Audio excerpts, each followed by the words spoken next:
പൊട്ടിക്കട്ടെ.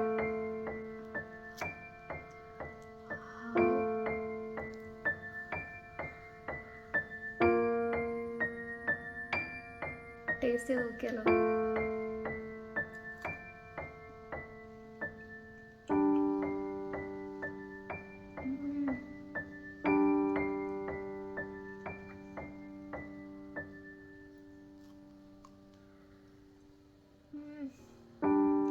കഴിച്ചുകൊണ്ടിരിക്കാൻ തോന്നും, അതുകൊണ്ട് മാറ്റി വെക്കാം. എല്ലാവരും ഒരുമിച്ചുള്ള ടൈമിൽ വീഡിയോ എടുത്ത് പൊട്ടിക്കാന്ന് വെച്ചിട്ട് വെച്ചതായിരുന്നു. ഇപ്പം ആരുമില്ല, എല്ലാവരും ഓരോ വഴിക്കുള്ളത്. അപ്പോൾ എന്തായാലും മൊത്തം ഞാൻ കഴിച്ച് തീർക്കൊന്നുമില്ല, എല്ലാവർക്കും കൊടുക്കണം. പക്ഷെ ഇത് കഴിച്ചുകൊണ്ടിരിക്കാൻ നല്ല ടേസ്റ്റ്.